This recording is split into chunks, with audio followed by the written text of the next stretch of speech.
How I Got Here, the inside stories of startups and innovation in travel and transportation, with your hosts, PhocusWire's Kevin May and Mozio's David Litwak.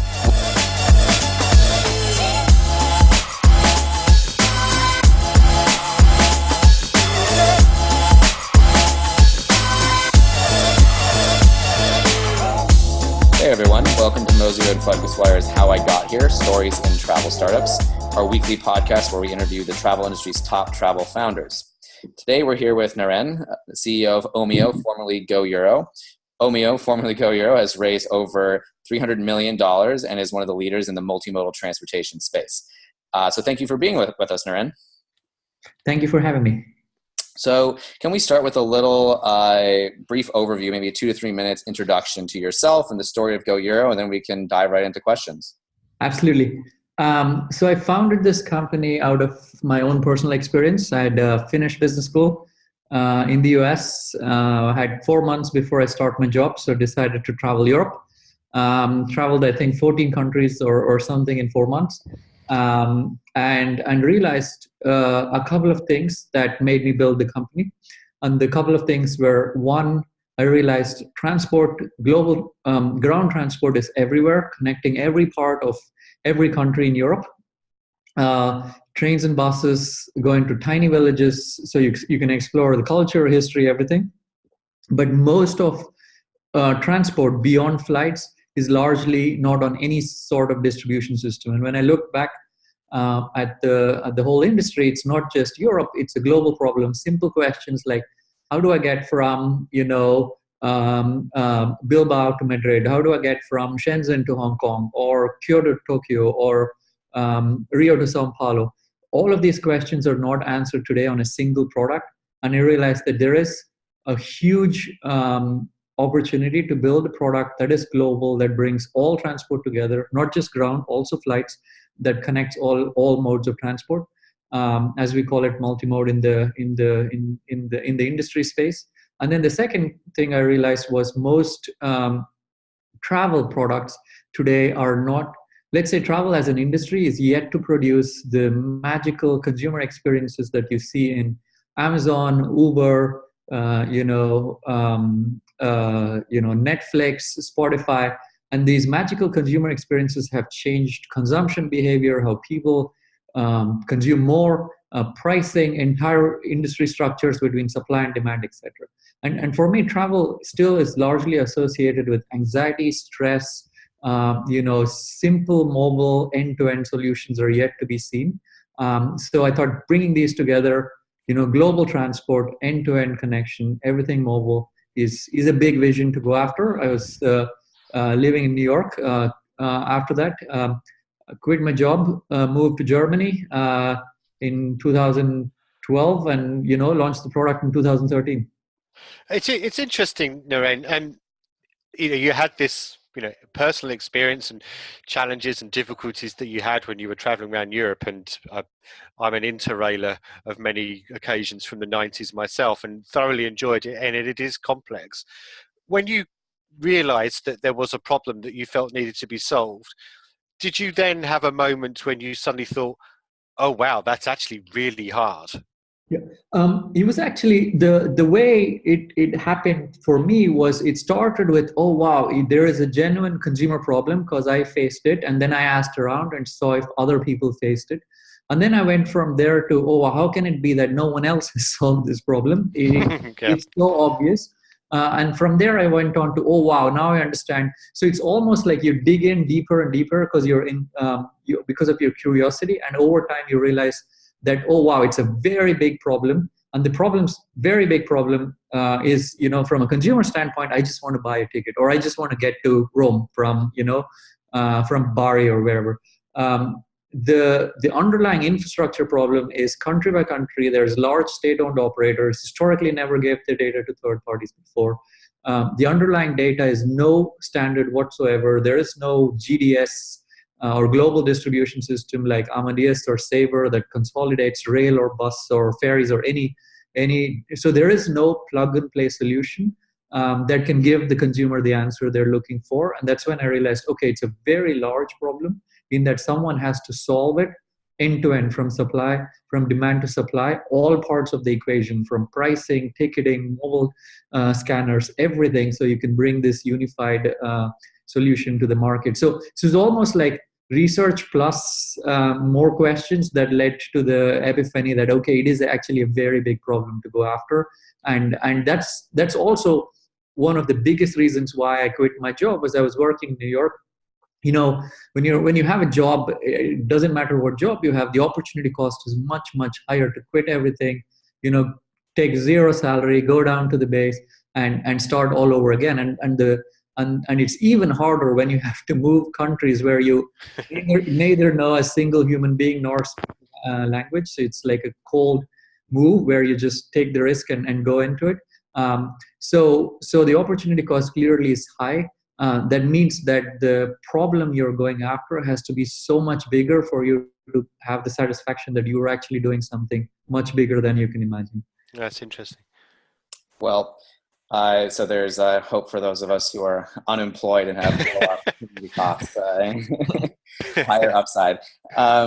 So a quick question. I should have a full disclosure here. Mozio started 8.5 years ago with the same mission that Go Euro has, and we obviously pivoted a couple times. We no longer have that mission, but it's a problem I've spent a lot of time thinking about, actually. And so I was curious, kind of what was your beachhead strategy? Because basically, every form of transportation everywhere is can sound like you're trying to boil the ocean. And we spoke to Paulina from Wanderoo, and she's adding, other forms of transportation, but the focus was completely on buses to start and very regional in the Northeast. And obviously there's, part of the answer is in your name, Go Euro. It's somewhat of a regional focus, but I would love if you could expand on that a little bit more.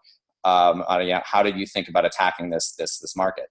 Yeah, so I think you said it very clearly in your one of your earlier statement, which is it is a boil the ocean kind of thing for most single mode, every operator. And if you think of you can build a very, very big product in one market alone, because the markets for ground transport are very, very, very large. UK rail, 10 billion pounds. German rail about the same size, France even bigger. So you're talking about very big market sizes and millions of consumers, actually hundreds of millions of consumers traveling every day on transport. So it is one of those things in terms of how do you start. For me, the two biggest issues that I faced originally was we need to get state-owned operators to license their data.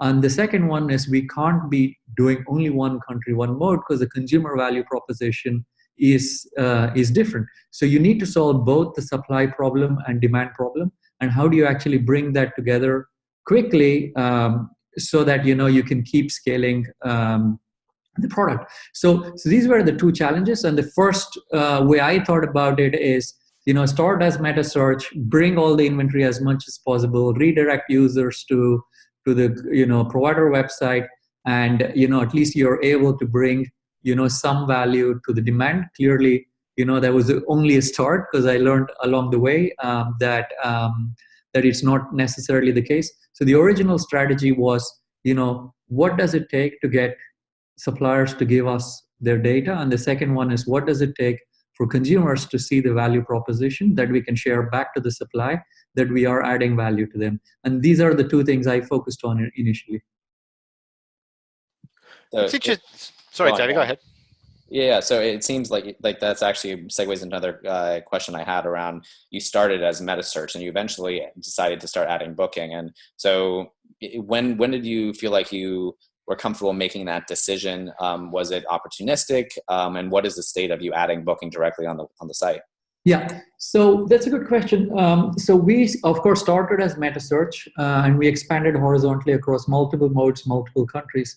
And there were actually two pivotal moments that made us switch to booking. And it happened in slightly different points in time. The first one was that most ground transport is more like last minute than it is well-researched, well-planned, months in advance. So most of our transactions are same day, next day, within a week, and most of them are on mobile. And when we made the switch to mobile, and when we realized that most consumers use this on mobile, that's when we realized the first switch was, as a company, we went from, desktop first launch to like mobile first to like mobile only. And then, of course we have a desktop, but we do everything in mobile and then we bring it back to desktop. So that focus on mobile to really nail the user experience on mobile was the first big switch. And then once we were on mobile, meta search as a business model simply doesn't work. Like, I know plenty of companies that still do that, but I'm fundamentally of the belief that meta search on mobile simply doesn't work. You have such a poor experience in terms of, latency, 3G networks. So ultimately, you can't convert them into, from discovery to users, and you don't really satisfy the consumer problem. So when we realized that most of our users are mobile, that's when we switched to on-site ticketing. And today, majority, I would say 95-ish or 90+% of all our suppliers all transact on where the users can transact on our platform today. And that is one of the biggest things we've done as a company, is provide the consumers this end-to-end simple one-click mobile ticketing that actually provides value to them. I'd also just chime in and say it's probably also partly because the meta search with flights, those airlines are relatively have okay websites that might be mobile optimized, but that's definitely not the case for a ground transport in Croatia, right? Yeah, exactly. That is one of the reasons. But also today, 75+% of all our users are on mobile. So it's in an industry where I think 60+% of all ground transport is transacted at a kiosk. We're doing 75% on mobile. So that huge switch had to be managed, and we've actually invested a lot on building our unified ground ticketing. So some things we don't speak about, like we are one of the most, I guess, the largest mobile ticketing platform across Europe. All supply where we issue a mobile ticket is fully integrated into the supply network. So as a user, if we issue a mobile ticket, it is scannable on any underlying suppliers, the scanner, the belt of the conductor. It's all the way there, deep integration. So we do unify all the way to mobile ticketing to provide this simple experience. And we also provide the ticket offline. So it's, so you don't have to worry about, is there like Wi-Fi coverage, or is there network when I'm in the middle of the train or a bus when I'm traveling, etc. It's fully offline. So these are the kind of products that make a game changer from a consumer perspective. I mean, it's interesting. You were talking about the switch to mobile. Just to roll back to that for a moment, and more about the business. I mean, you obviously took the decision to put everything onto the mobile. Did you sense before then, or as you were building up to it, or was it after that it had gone live, that you were going to have to make the switch? Is it something that you had planned for, or was it one of those, oh, well, we probably need to start changing the business model here? Well, I see what you're saying. I think it was definitely planned for, but the switch to mobile is not overnight. It's more like everything changes in your culture. You're hiring way more mobile developers, full-fledged, Android, iOS teams. Your design does everything mobile first. Even simple things like SEO landing pages are fully started on mobile, which means you start thinking how to put content, how do users scroll, do they scroll? So when you go mobile first or mobile only, it changes the whole strategy on how product organization thinks. Okay, yeah, that's interesting. I mean, how long did that switch from Meta to being an OTA take? I mean, what kind of process did you have to go through to start pushing that through? Yeah, so we actually don't call ourselves OTA or Meta. We're because we're also a GDS. You know what I mean? We build our own inventory, so we're end-to-end transport. So it's hard to put ourselves in one bucket. But the switch from being pure affiliate lead gen meta business model to full ticketing, cancellation, mobile ticketing, even what we call today companion, where we provide platforms, delays, all information. So our job is to get the consumer safely to their destination. That took roughly 2 full years across 800 plus suppliers across 16 countries. Was that, sorry, just on that, is that quicker or longer than you anticipated? Oh, that's a good question. I don't think we went at it as fast as possible, if I can say. Okay. Because the thing is, we've never built ticketing before, and you're talking about live inventory reservation systems on underlying state inventory, low latency, and you have to take care of everything from fraud to payments. You got to rebuild everything, including mobile scanners. So it's not something when you've not done before that you can put on a roadmap and say, this is how fast. You know what I mean? It's more like we need to be 100% on site as quickly as possible. We steamroll through all trains, and then we went to buses, and now we're doing all air. Okay, David? Very cool. So I'm interested in if you could talk a little bit about timing, and also maybe what your secret sauce was, because, or is. I think you probably know about them. I'm blanking on their name. There was a very, very early competitor that sold before any of us started our businesses to Skyscanner. And Zumbu, yeah. Yeah. Okay, that's what it was.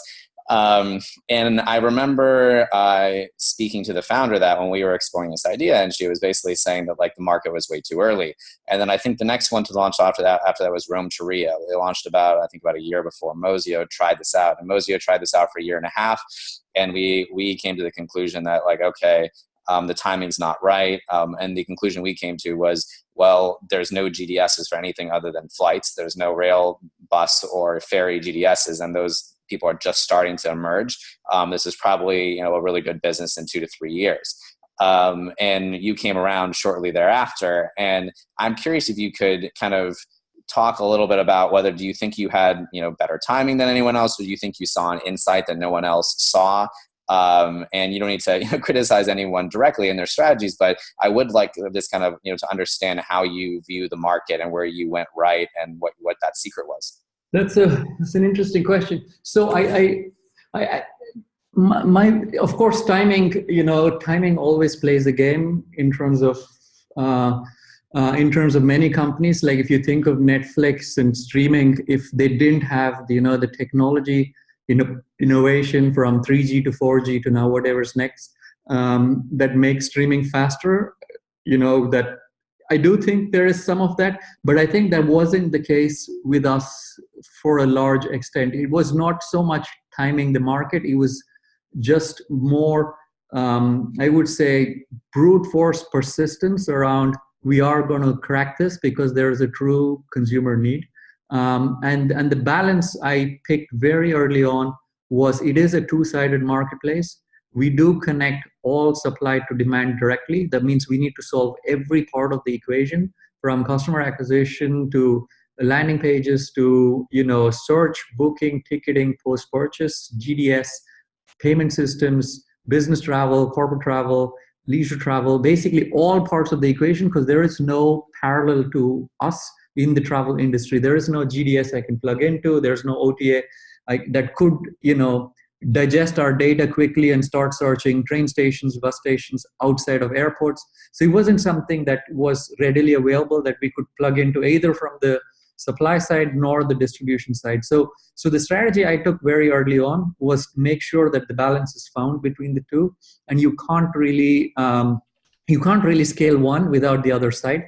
And actually, if I look back at all our internal presentations, the first 3 years, we actually had a three-legged pillar strategy, which was you need to scale coverage, which is, more coverage means you can attract more users, and the value for the users is higher the more coverage you have, and the more coverage you have, you can attract more users. So that formula is well known in any marketplace businesses. But we added a third point of view, which was product, which is simple, beautiful, end-to-end transport products never existed. So we actually had to innovate on product. So we started with simple products. I'm buying a train from Berlin to Hamburg. And then we started adding more and more features around, I have a discount card, I have XYZ, I'm going with my wife and children. And then, more and more products that we're adding now is I can combine trains and plus trains, and then trains plus buses. I can do airport transfers. I can do air plus airport transfers. We do ferries. So the products also get complex, and we've always never over-invested in one of these three legs, because then you tilt too much. So you always need to find the balance. So when we do budgeting, fundraising, resource allocation, we always make sure that the three pillars can move in equal pace across the three axes. If I can push back on that a little bit, I feel like this is probably flying in the face of advice that many of our listeners will have gotten to focus, right? Yeah. you said brute force, and I think that, what would you say to that? Like, obviously there probably is something you viewed as focusing in your own way. So how would you answer that focus question? Yeah, that's a good question. I think it is focus, but you can't underestimate. Focus is important. It's also important for us, right? And something most companies, including us, struggle with. But you can't underestimate bringing new market dynamics into an existing industry. And the market dynamics are, large operators that historically have never given their data. They need to see customer. So for example, right, my first presentation to a rail operator was, hey, I'd like to connect with your data so I can bring customers. And the question was, how many users do you have? I was like, oh, I need your data to bring the user. They're like, when you do $1 million $1 million euros in booking, come back to us and we'll talk to you. I was like, but I need your data to do the €1 million. You know what I mean? So you can't underestimate the fact that you need these three pillars. It's probably orthogonal to the question of focus. You need to get market dynamics right. And within that, you need to focus, which is, number of countries you're launching into, number of product features you build, channels in which you acquire, etc. But I don't think you can circumvent, understanding how entire ecosystems and markets work when you push through a completely new product. It's interesting, Naren. I mean, it's like a chicken and egg thing. I mean, how did you overcome those kind of conversations where they wanted you to have X number of users and you couldn't give them those users until you had their data? Yeah, I think in the very early days, right? So the problems of most, some of the legacy operators is, slower decision making, slightly archaic technology, and generally fearful of, innovation or new products, new companies coming on. But at the same time, they all have needs, and the needs are very simple. Everybody needs to fill their seats. They need to improve their margins. They need to grow, because they grow at the pace of the, annual economy, etc. So generally, it's like I said, maybe persistence was the word I would use in the brute force persistence, because it's one of those things where you do understand what each supplier's needs are, and you make sure you produce those products that satisfy those needs. And you keep investing on growth to scale on the user side as well. Like I said, it is very much finding the balance in the early days of both sides of the equation. Because I do know many companies, not just in travel, in other industries, that solve one side of the equation, which is large supply, but no idea how to acquire users, or the other way around, where the supply is kind of broken, but not enough users, etc. And that simply doesn't work. It's interesting. Did you need some brute force or some other kind of use of words to persuade investors to back the idea? I mean, as David referenced at the beginning, you've raised a lot of money. Yeah. 150 million was the biggest round in 2018, I believe. Yeah.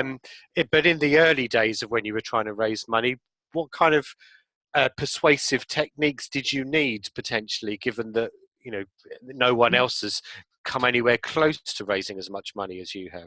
Yeah, absolutely. I would still go back to maybe persistence rather than brute force. It's a much better word to stick to. But raising capital is something that's not it's well spoken about, etc. I think the way I've always viewed raising capital is, you're always going to have, the investors who say yes, the investors who say no, the investors who are not yet fully there, that you push them across the line to come along, and that's always going to be the case. In the early days, my first fundraise was extremely hard. Like, no one believed that I would get a single contract, let alone build a product, because they said, it's impossible. Why would SNCF work with you? So that was the first one, is convincing them of like small checks that, pushes us to one step further. And then as you get bigger, then you start adding other things like, hey, is your supply strong enough? The product works. When I tested it, it didn't work, etc. And then as you scale, then you add new things like, what's your unit economics? What is your growth strategy? What does your team look like, etc. So different phases have different investor asks. So it's not the same answer I would give. to all, basically anyone asking about fundraise. It really depends on the phase of the company. But I will go back to the early stages, which is probably the hardest in terms of raising capital. The one piece of advice I would give is that even in the early stages, we tend to get caught up in in the startup world around. This is probably contrarian opinion, but that's my opinion. We all get caught up in the world of reading a tech newspaper and say, oh, this X and Y Z company raised so much capital, or you know what I mean. It's not glamorous per se to be raising a lot of capital or not raising. It doesn't matter. What matters is you need a certain amount of money to push you forward. You only need one person to write that amount, one check or one round to close, whether it's a syndicate or one person, to move you forward. And even if you get 99% no's, it doesn't matter. What matters is you have the money now and you can use that money. You believe in yourself, you believe in your vision, you move forward and you repeat that. So you don't need to fall into the cycle of, oh, I have 10 investors that came in, I passed on 9 of them, or I made them bid against me. All of this is not necessary when you raise capital. What matters is really trying to get 1 or 2 investors convinced that your vision is good and there is a real consumer problem that they will stand behind. And the most important thing is, as long as they're standing behind you for a long period of time, because certain things like changing transport globally is a long-term thing. It's not a quick flip, 3.5 years and sell. It's for me, it's decades long. And if they can stand behind that, then you take the money and you move on. It's not optimizing for some perfect solution. And most of us, fall into that trap, especially in the early days, because of the ecosystem we're in, the news we read, etc. And we try to make sure we've raised a lot of money, or a lot of good investors come in, etc. But really comes down to, you need to move forward. You need a certain amount of capital, get it done, and come back to operations and keep building.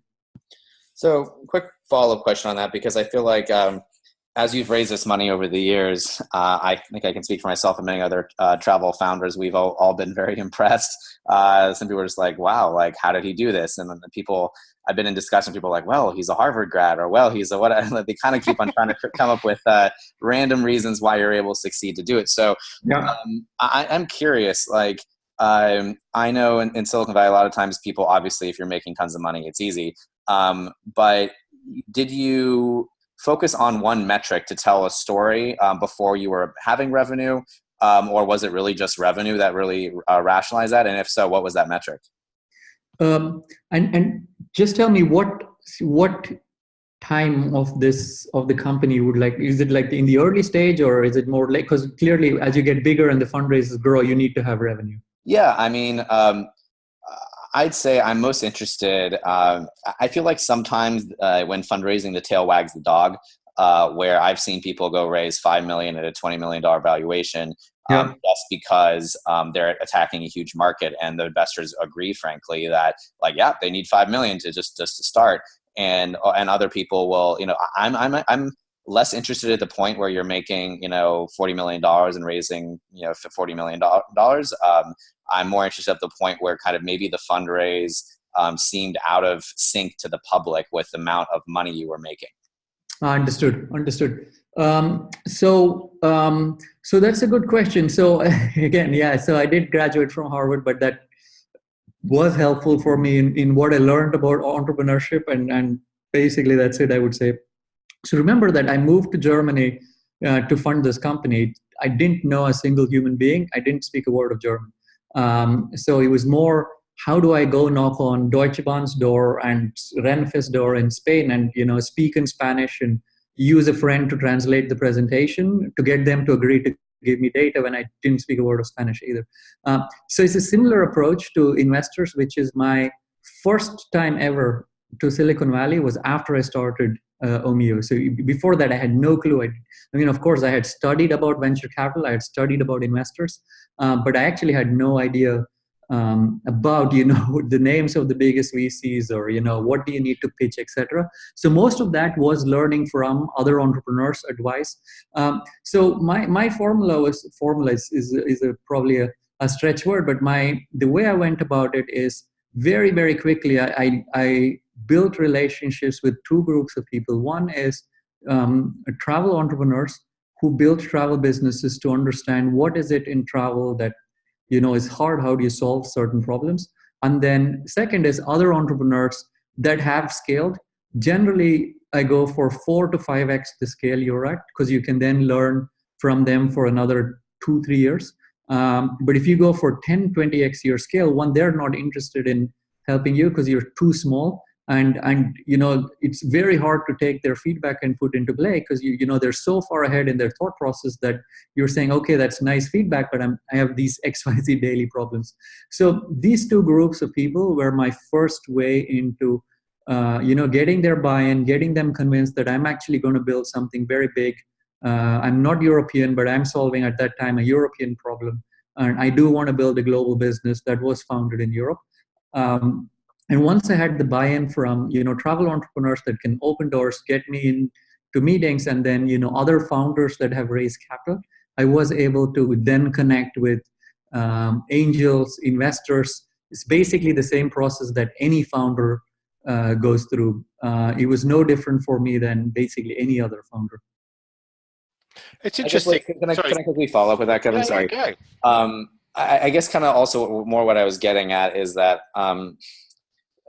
there's a saying like, raise pre-launch or post-traction, right? And the idea is that post-traction, you have hopefully a lot of revenue that you can raise. On pre-launch, you can sell the dream, right? And I guess that's kind of what I'm curious. I see what you're saying. About.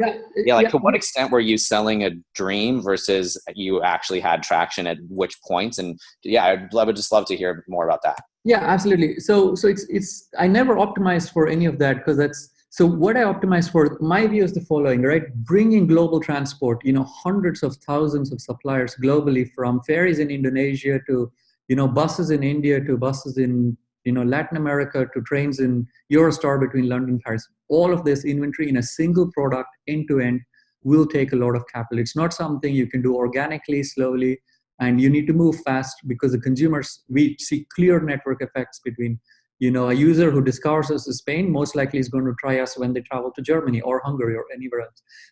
So we need capital. We always needed capital. So I've always taken the view is that anytime you're able to raise capital, keep raising, because it is something that we need to build, and I am in it for the long run. So it's not so much optimizing for pre-product, post-product, etc. That's for me when you optimize for valuation. For me, if I'm going to build a very big business in the long run, I'm optimizing for making sure I have capital through the long run. So hopefully that answers your question, in that I've always thought of, we need capital, and when there is sufficient demand that we've built up, we raise. It's not timed to certain things like what's happening with our product or certain metric, etc. Talk us through a little bit the questions that you had, or the discussions that you had with your investors when you really started ratcheting up the investment, the level of rounds that you were taking. Yeah. With regards to you're a consumer-facing business. Yeah. Obviously, the flip to being a mobile ticketing. I didn't call you an OTA this time, but the flip to be no, you're welcome. The flip to being a ticketing business meant there was obviously investment on the tech side there, but you're a consumer-facing business, which takes marketing and marketing money, and then you're getting into that game of pay-per-click on Google, for want of a better phrase. So, I mean, talk us through some of the conversations and how they went with your investors about, they're giving you a lot of money. Presumably, they didn't want you to burn it all on Google. Yeah, absolutely. Again, it changes by the phase. In the first phase of investment, it was mainly around get sufficient supply and what is the amount of capital to build the supply so you can build a consumer product and attract demand. So that was the first phase. It's, if I was to launch 5 countries, how many engineers do I need and how much marketing do I have to spend so as to prove that, there is a supply-demand marketplace here and I can make it work. As we scaled, those changed a little bit. So in the latest rounds, you mostly talk about unit economics, growth in each market, how big is the market, can you add more products? For example, we go about a very consumer-centric view, which is the same consumer has different needs at different points of time. Once I take a train, sometimes I take a flight. some people travel business class for their work. Some people travel economy when they travel with the family. Sometimes I'm traveling on my own. Sometimes I travel with wife and children. So the same person has different travel needs at different points of time. And since we provide all of these consumer needs, we serve all of these consumer needs, we're able to answer a lot of these questions in the travel space around how can we increase frequency of use, how can we attach more products to the consumer, etc. So the investor conversations in the early days were mainly focused around can we get contracts and can we build technology that's unique to us, that is scalable. As we started growing, then the conversations around unit economics, how big can this be? Can we go global? The last conversations were around how do you rebrand? What is the name? We were debating between, rebranding with Go, like Go Euro, Go Japan, etc. Or would you do, a single unified brand? What is good in the long run? How long, what is the lead time to go global? It's these questions that came up in the last round, but it comes in addition to the standard investor questions like unit economics, acquisition costs, retention, what do your cohorts look like, all of this stuff. Why do you think that, I mean, you are in the space that you're in, multimodal, whatever you want to call it, you have raised more money than all of them combined, Yep. times 10. Is there a sense perhaps, or maybe I'm just reading this wrong, that investors have decided to just back one horse to prove the market possibly? Yeah, again, the market is still very early, right? If you look at the amount of, so the global market for transport, and we focus only on long distance transport, is very, very big, correct? It's over $500 billion. And I'm still getting estimates because there's so sparse data available in this market. And when you look at like inner city public transport, ride hailing, bike sharing, all sorts of inner city transport apps, scooters, etc. And the amount of capital that's raised there, I think this industry needs to do way more. A lot more companies have to raise because the industry is equally large. It's just the amount of capital that's gone into this space is a fraction of what has gone into a parallel industry to ours, which is also mobility but within a city. Mm-hmm. So my view is the following, is that the industry is very large. It's still very young in understanding what is the true potential of multimodal transport. What is the true consumer experience that changes? Because in the other industry, the products are simpler. You can see how quickly people adapt. But in our space, products are still very complex. To bring a flight plus something as simple as airport transfer takes time, because the first consumer question is, if my flight's delayed, what happens, right? You can take the next train. It still runs every 10 minutes. But answering these questions in a single unified mobile ticketing experience is not so quick to do. So I think that as we scale, I'm very happy that we're pushing the boundaries of capital raise, but I hope that we're also pushing the boundaries of consumer experience, inventory systems that we build, mobile ticketing solutions, global scale of supply, and all of this that truly enables more people to see what is multimodal transport and how does it look like on a global scale. Yeah, thank you. Dave. So following up on that, actually, I think most travel entrepreneurs are aware of part of the reason for what you just said, a low adoption compared to rideshare, which is rideshare's use case every day and travel's use case once every 6 months or something. And I, shameless plug here, wrote an article for PhocusWire called "Transit Apps Are the New OTAs," and the point of it was that one, that these transit apps are starting to think of themselves like OTAs, and maybe rideshare as a loss leader to sell food and other things, but also that it would really be smart for many OTAs to start thinking about moving into citywide use cases. And I've spoken to some people in the industry who lead up big or growing OTAs, and that actually is on their radar to start moving deeper and deeper into citywide use cases to solve that customer acquisition problem. So I'm curious, considering what you just said about your the parallel mobility in the city use case getting much more attention. Do you have any plans to basically focus on that a little bit or integrate that as a way to solve part of that problem?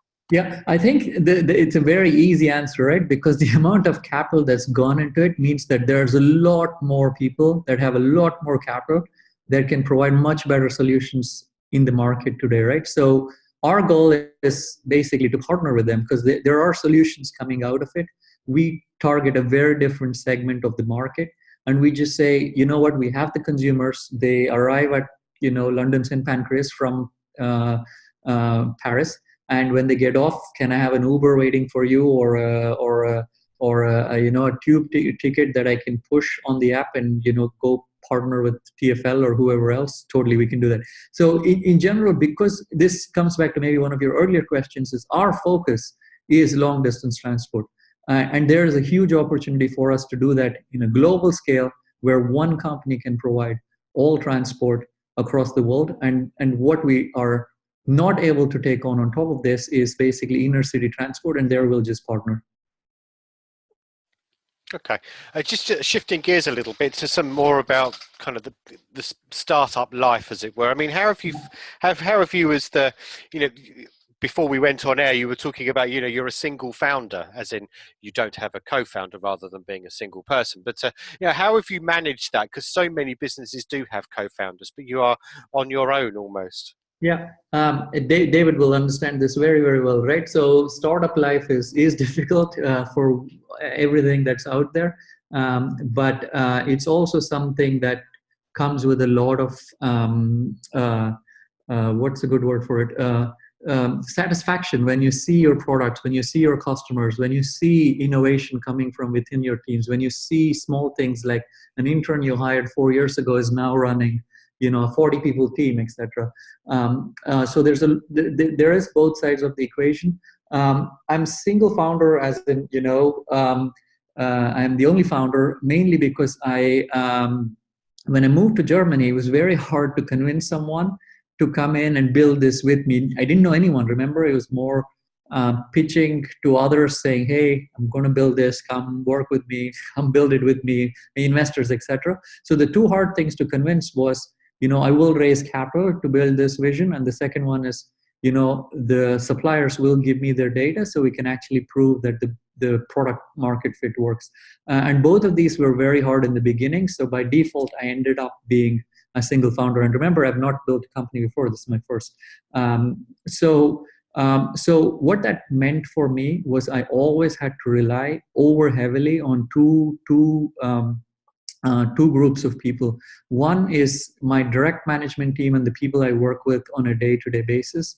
De facto became my co-founder because I don't have this one conversation with them and then go back, talk to my co-founder, think through and go back. I make decisions on the go with each management member or each person I'm sitting with. So that allows both faster decision making, but also treating them as if they're all part of the same story. So that's how I viewed it. And the second group I tapped into is, I said earlier, other founders that have gone through this because they are in the same boat as you. Slightly different problem. Maybe they have co-founders, but you can get a lot of comfort on the failures they've gone through. And even though you fail on the same things, at least you don't feel lonely of failing on the same things because somebody else has done it. So it doesn't make you feel utterly bad, but you still go through that. So these two groups of people give me strength to keep pushing. And startup life is exactly as you would describe: huge highs and lows, a lot of sleepless nights, a lot of excitement things when things work, and a lot of scary thoughts when things don't work. And over the journey, you keep learning every day, and as you hire new people, you learn more and more, and it just never stops. It's this never-ending game of constant learning as you build, both from your customers and your people. So I have a quick question, and then Kevin's got one. We'll wrap up. You talked a lot about moving to Germany and didn't know anyone, and even pitching funders there. I have to say, one of the things I was impressed by, not only just the amount of money that you raised, but where you raised it from in Europe. And I think there's a completely different startup culture in Europe. And I've noticed this where often sometimes investors think they're your boss or something like that. I would love for you to tell a little bit about how you see the European startup scene maturing, the European angel investor and investor scene maturing, and what differences you notice between your fellow startup founders in America and other places and Germany. Yeah. So when I moved here 7 years now almost, the startup ecosystem here was very early in its stage, very nascent. Few companies, few people had raised any amount of money, and it was very very small ecosystem. So it's almost like a bet in terms of I like Berlin. It was low cost of labor, a lot of engineering talent. We could scale. The ecosystem today is hundreds of thousands of companies all raising hundreds of millions of dollars in capital. Companies going public from Zalando at I think 8 or 10 billion euro market cap, Delivery Hero. So the ecosystem is extremely mature now, and you have all parts of the ecosystem, which is hiring talent from all over the world, prices going up because you play in a global scale rather than just a Berlin company, and talent moving from everywhere. So it has all aspects of a vibrant ecosystem, capital coming from all over the world, whether it's Asia or the US or local capital, etc. So the ecosystem is a lot more mature, but it still has a long way to go in terms of, we don't see yet a lot of acquihires happening within the ecosystem. You know what I mean? Failure is still, can be accepted a lot more because a lot of companies do go through ups and downs, and it's totally okay. That's part of the ecosystem. So there's still a little bit of maturity to come in the ecosystem, but I think from a German ecosystem perspective, or I would probably pick like the larger European ecosystem perspective, I think we're at the best we've ever been. And there's still so much upside because there are founders that are willing to go the long way, willing to build big businesses. Spotify at 25 billion market cap, founders don't sell early, people have bigger vision.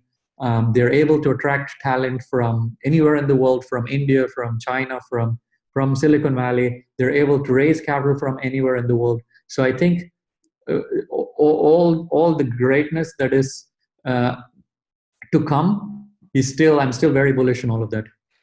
It's interesting. I mean, just going back to something we referenced earlier on in the podcast here, people with great ideas, you may just end up, selling as some form of acquihire.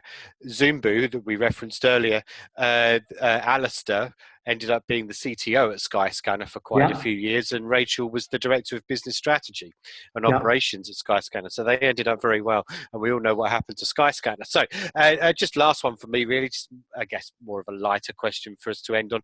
What, as a startup founder, what is a common mistake that you see other startups founders making, that you look at them and you're just despairing, possibly? That's a good question. I don't know if there's I need to think about that. I don't know if there's a common mistake that everybody does. I think in general, including myself, the most common mistakes I've made is being too slow to make tough decisions, whether it's new market entry, letting go of someone that's not performing, hiring someone that's more expensive than your budget can afford. Stuff like this, the day-to-day is where I notice most mistakes happen, because there's discomfort on, how much capital you have, how your metrics should move. It's this perfect plan that you pitch, but it doesn't work like that in reality. And the people that can pivot, make decisions faster are the best founders, I think, that I learned from. So I think this concept of making mistakes, and I always talk about it internally, in that, success and failure for me are two sides of the same coin. You cannot see one without the other. And unless you're able to see the failures of yourself and others, you will never even know what the success looks like or feels like. So this is the common thing that most people, the most common thing is around, how quickly decisions are made, letting go of things, failing fast enough, making the tough decision, even if it doesn't matter whether it's the right or the wrong decision. What matters is you make that decision and give direction to people so people can move. I think these are the most common mistakes I do see. Okay, that's great. Thank you. Thank you so much for joining us on the latest episode of How I Got Here, Naren Shaah. That was really great. So we really appreciate you spending a long time kind of diving into the weeds of how you built the company, and Omio, formerly known as Go Euro, as we need to call it for a little while longer. So thanks, Naren, for joining us. Thank you so much. Thanks for having me. Okay, I'm Kevin May from FocusWire, and obviously my co-host here is David Litwak from Motio. We look forward to having you on another episode soon. Thanks ever so much. Thank you. Thanks for listening to the How I Got Here podcast. We'll be back next week with more insight stories behind startups and innovation in travel and transportation. Check mozio.com/move for a complete write-up of the highlights of every podcast with translations into 5 languages, and get your daily dose of news on the digital travel economy by subscribing to the newsletter at focuswire.com. See you next week.